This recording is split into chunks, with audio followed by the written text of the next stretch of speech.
मित्रांनो नमस्कार. कायदेशीर माहिती देणाऱ्या माझ्या YouTube चॅनलमध्ये तुमचं स्वागत आहे. आजचा विषय मध्यस्थी, मीडिएशन. आता तुम्हाला गंमत वाटेल की ज्या वेळेला सिव्हिल मॅटर चालू असतं दिवाणी न्यायालयामध्ये बऱ्याच वेळेला आपल्याला मीडिएशन हा प्रकार ऐकायला मिळतो. आणि मीडिएशन हा एक प्रकारे बघायला गेलं तर सर्वोत्तम पर्याय असतो. कारण मध्यस्थीमध्ये तिसऱ्या व्यक्तीचा किंवा मध्यस्थीचा हस्तक्षेप असतो जो दोन पक्षातील संघर्षामध्ये समस्यांचे संयुक्तिकपणे स्वीकार्य निराकरण करण्यात मदत करतो.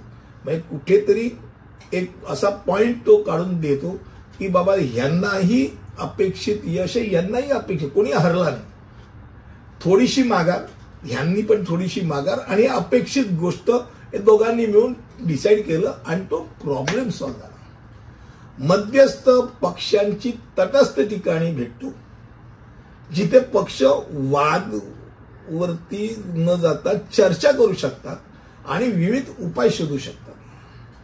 मध्यस्थ म्हणून काम करण्यास सहमती देणारी व्यक्ती पक्षांना प्रभावीपणे मध्यस्थी करण्यासाठी योग्य पातळीची कौशल्य आणि क्षमता राखत असते. सहसा कुठले सिनियर लॉयर्स किंवा जज, रिटायर्ड जज अशा लोकांना ती मध्यस्थी म्हणून, मीडिएटर म्हणून नियुक्त केलं जातं. आता त्यांच्या क्षमतेचं त्यांचं योग्य ज्ञान असतं, कौशल्य असतं, सामान्यतः प्रशिक्षण त्या बाबतीत त्यांनी घेतलं असतं किंवा अनुभवाद्वारे त्यांना हे प्राप्त ज्ञान असतं की बाबा मध्यस्थी कशी करायची. अजून जाऊन आगी लावायच्या नाही, आगी लावलेल्या असतील कोणी दुसऱ्या तर विझवायच्या कशा त्यांची अक्कल असते. डाव्यातील पक्ष त्यांच्यामध्ये मध्यस्थी करण्यासाठी एकमेव मध्यस्थाच्या नावावर सहमत होऊ शकतात. अशा परिस्थितीत त्याला मध्यस्थ म्हणून न्यायालय नियुक्त करतो. जर पक्ष मध्यस्थीच्या नावावर सहमत झाले नाही तर न्यायालय नियम 3 मध्ये उल्लेख केलेल्या मध्यस्थांच्या पॅनलमधनं एक किंवा अधिक मध्यस्थ नियुक्त करतात. म्हणजे जर दोघांमध्ये कुठच्या एका क्ष व्यक्तीवरती सहमती होत नसेल तर मग न्यायालयास नियुक्त करतात. आणि मतभेद किंवा वादाच्या कोणत्याही टप्प्यावर मध्यस्थीचा वापर केला जाऊ शकतो. म्हणजे असं काही नाही बाबा अरे इतकी वर्ष तर केस चालू, इतके दिवस तुम्ही का नाही विचार केला. तर कुठच्याही टप्प्यावरती मध्यस्थी करता दोन्ही पक्षकारांनी समजा विषय छेडला तर न्यायालय त्याला मान्य करू शकतं. त्यामुळे ही प्रक्रिया, मध्यस्थीची प्रक्रिया एकदम लवचिक मानली जाते, ऐच्छिक आहे. आणि कोणताही करार यात जो केलेला जातो तो कायदेशीररित्या बंधनकारक नसून तो नैतिकदृष्ट्या पण बंधनकारक आहे.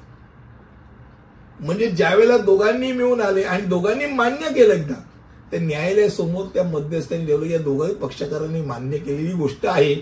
आणि तिथे न्यायालयामध्ये तुम्ही ज्या वेळेला तुम्ही मान्य करता त्यावेळेला त्याला शिक्कामोर्तब होतो.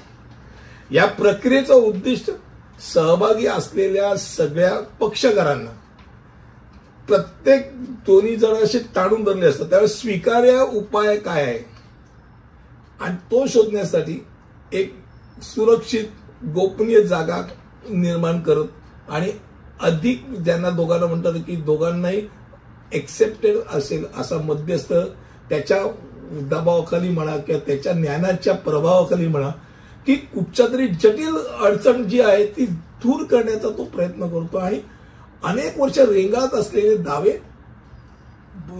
प्रलंबित दावे हे कमी होतात किंवा नाहीसे होतात, त्यातनं उपाय निघू शकतो.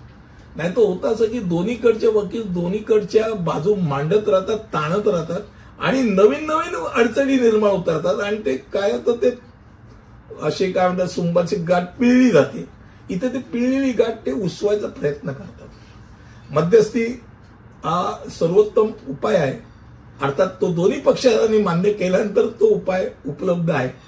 मला असं वाटतं कमी शब्दामध्ये मध्यस्थी म्हणजे काय या संदर्भात आपल्यासमोर माहिती ठेवली. पुढील व्हिडिओमध्ये असंच काहीतरी घेऊन येईल. तिथपर्यंत इथेच थांबतो. धन्यवाद.